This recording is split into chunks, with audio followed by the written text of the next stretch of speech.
So as you come away from the checkpoint, the road bends round to the left. You carry straight on the public footpath, not the bridleway, and down this lane here with the agricultural buildings off to your right. That track becomes a path, and at the end of it we come to a road. We're going straight across it. Round to the left is Caring for Life, which is a charity cafe and nursery, which is an excellent place to visit if you're ever in the area. There's some fantastic work there. Big greenhouse, great place to buy your stuff. And we cross the road and go down this enclosed footpath and just stay on this footpath.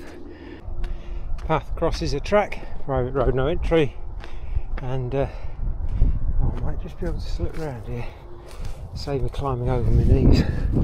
And then we follow this path again on the left hand side of the field, and we're going to start going downhill in a bit.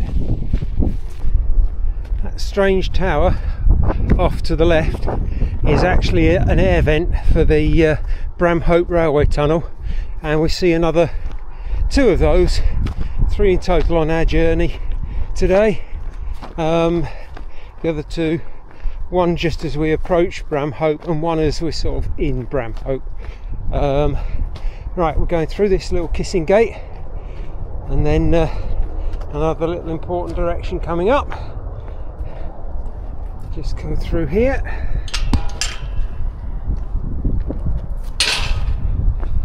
And easy to miss, but important not to, is just off to the right here, after this tree, is a little wooden stile, and we go across that because that's where the footpath goes, and the path's fairly easy to follow across the field to a gap in the wall on the other side.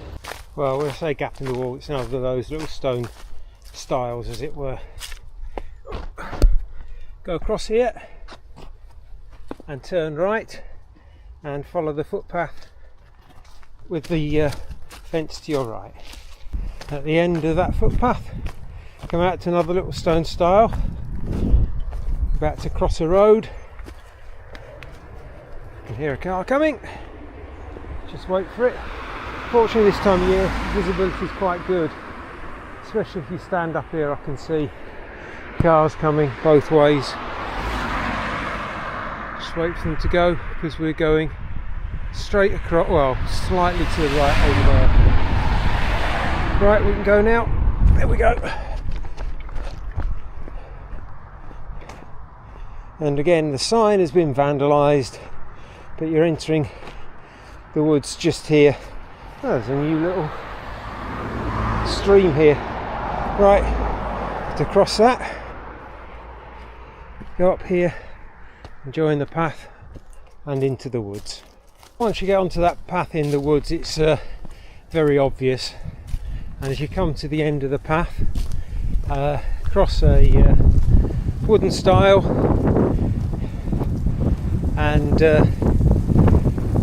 you can see the second of 3 of the Bramhope Tunnel air vents ahead, and the footpath goes to the left of that.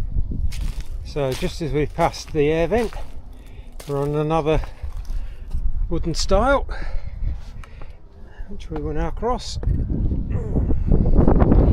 and the footpath, perhaps not quite so obvious here, but it actually bends around to the right, and you can see it post, and there's a gap in those sort of gorse bushes there, and that's where we're headed, for that footpath post. And as we come to the other side of that gap in the hedges, we're heading for the far corner. You'll also see Bramhope Folly there. Whilst I call it a folly, I think I found out recently that it's something like a sighting tower. Anyway, it's a bit boggy through here today, which is amazing considering how icy it is too. So So far corner there, that's the exit, and then we cross over the road. So over the stile in the corner, just as we're entering Bramhope.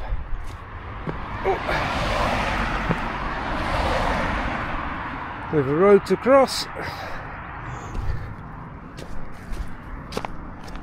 Nothing coming, that's good. And then shortly after that telephone box we're turning right. Technically you go over that stile and there's another one over there, which is the most pointless footpath that I know of, because you're cutting a corner off of, and it'll be historic, but you're cutting the corner off of here and going across a field when it's much easier to just come round and avoid that little tiny bit footpath. So we carry on this road, and the footpath then goes between two houses. There we go. And so we're going down there. And here's the third of the air vents. There is another one at least I know of, but not on this course. So you can go either side of the air vent. I think normally most people go to the right. I usually go to the left just because I want to be different, but go either way, I guess. They both come out to the same place, which is going towards Bramhope, and we follow this footpath for a bit longer before we come out to some houses. That path leads to some steps off to the left. If you go up these steps and then round to the right. Here we go. Don't go off to the left because you'll get into the wrong housing estate. There we go, off to the right. And then at the end of that footpath, come to a little road, cross the road and carry on the footpath opposite. At the end of that footpath, the next road, turn left, and this is the main road into Bramhope, and you stay on this road up until the Bramhope cross. So as we get to the crossing Bramhope, and the Fox and Hounds pub to the right, and my favourite fish and chip shop Pops is on the right there. It's my local, and we cross over and we carry on down Old Lane and keep on the right hand side, and until the very last house, and that's when we're turning off again. So having just gone past the last house, we're just coming up to it, number 52, public footpath turns right, and we're going down here and over the fields to Danefield. So at the end of that footpath, come to a wooden stile, and we're going straight across this field to the one just over there. If you stay just to the right hand side of this little embankment, so at the end of that little embankment, the end of that field, we've got another wooden stile, and we're going along the edge of this field towards those stables ahead. And as we get to the end of that field, the gate's gone missing, but we go diagonally across to where those people are and go sort of to the left in that corner and into the next field. And we've got some fantastic views now crossing to North Yorkshire. Armscliff Crag over there, and Stainburn Forest. Just climb over this step and through this kissing gate,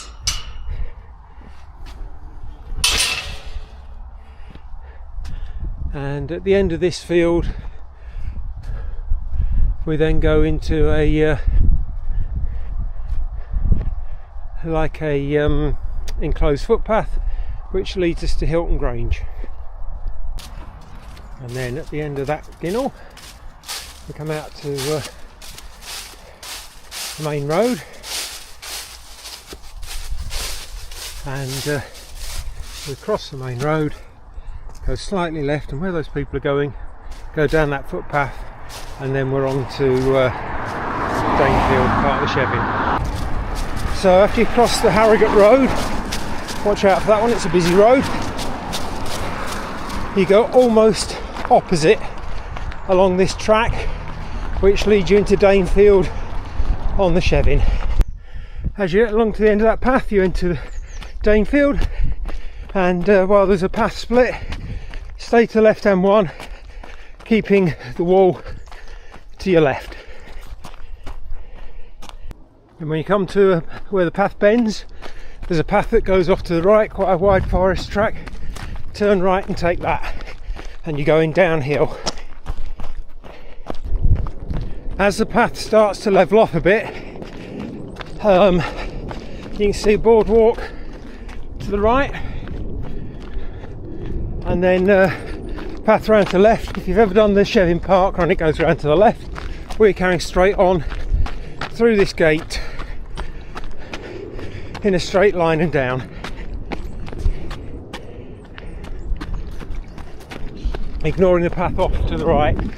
This one here, it's always been here, but it's a lot more pronounced these days. It used to be just a little tiny track that sort of half petered out, but this is the one we want. And at the end of that path, we turn left.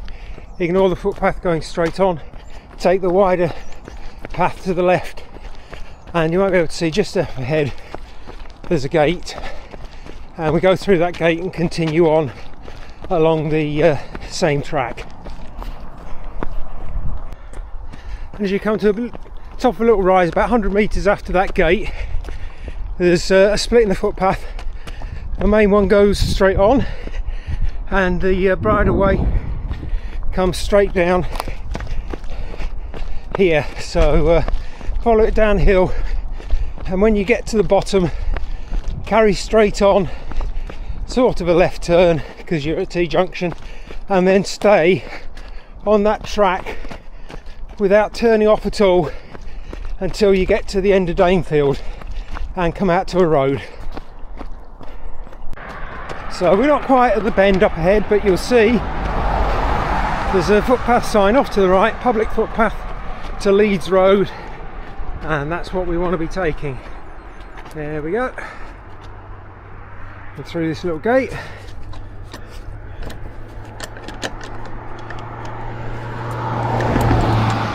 Of course I've got gloves on so it doesn't help. Oh. And when we get here, there is a track to follow across the field, but make sure you do, because last year a couple of people went wrong on this bit here, because it's not easy to find your way out of this field. Well, I think it is, but they ended up going through into the next field over to the left. So just a little bit of warning, just keep coming straight towards that first house there. If you keep coming towards the first house where the wall sort of ends, you turn right. Well, there's a gap in the wall by the tree, and the footpath goes round to the right. See, they went through there and missed this little gate here, a little gate and a little wall over, and you go behind people's houses. In fact, you effectively go through their gardens.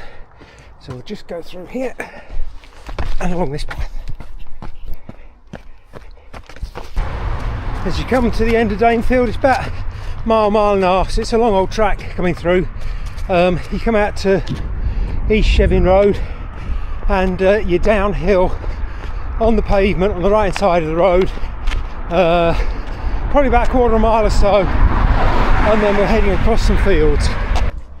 And at the end of that little path, you leave those houses, that little terrace of houses, via a little road, and as you get to the bottom of this little road, you're turning right, and you might not be able to see it, this resolution, but I'll keep it going because we're just about to cross over the bypass via a bridge, just at the bottom here, the Otley bypass, as we're coming into Otley. So we've not got far to go now to the finish.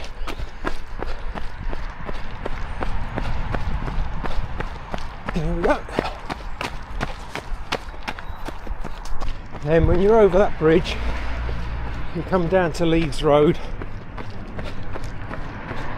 and you turn left and cross as soon as is safe, which it isn't quite, but it is now. Here we go. And we're taking the first right, and you're looking for the first Ginnell on the right, TA Cornerstone Mason's Fold, and you come down here. Now, interestingly enough, this has always been a footpath, but for many years the owner of the end house on the left, who's since moved on, blocked it up and it had to go through a footpath order, but it is now officially a footpath again. It's actually called Piggy Lane, and not for any ultra runners, Piggy Lane, but when we get down to the bottom, we're going to turn left on Lisker Court,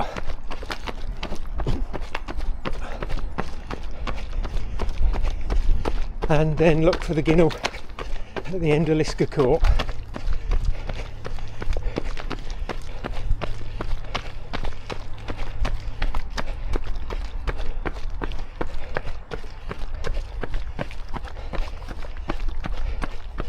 And then we're going to look for a Ginnell to the right, go down this Ginnell here. This is at the back of Albion Street. Rather than take you through all the roads, there's plenty of Ginnells and sort of like back footpaths in Otley, so we might as well use them. At least it's not quite like treading tarmac, and it's also avoiding cars and things like that. So as we come down here, we're not too far away from the finish at the cricket club. And remember, this year we're at the cricket club. Don't try going to the Scout Hut or the Methodist Church or the Bridge Church. We're so lucky to have so many options in Otley of places where we can hold our event. When we get to the bottom here, we turn left, cross over the road, and then we're going to cross Albion Street and look for the next Ginnell on the right, which is just here. And I suspect that lilac coloured camper van's going to be there. It looks like it's been there for at least 10 years. So head on down this little road.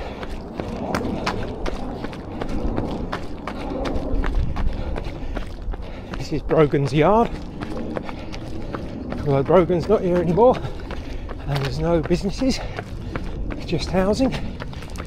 But we come out into Wellcroft Park,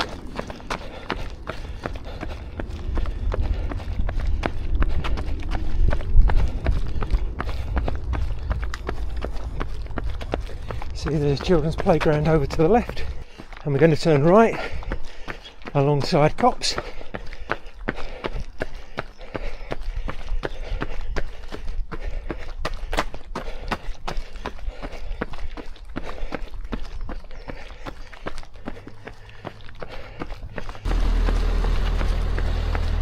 And at the end of side Cops is Bremner Street, and if you were to look down to the right, if you came by car, that's where you park your car.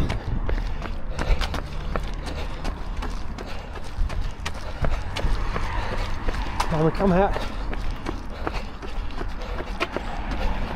to the main road by Asda, and you can see ahead of you Otley Rugby Club and the cricket club, and the finish is round to your right.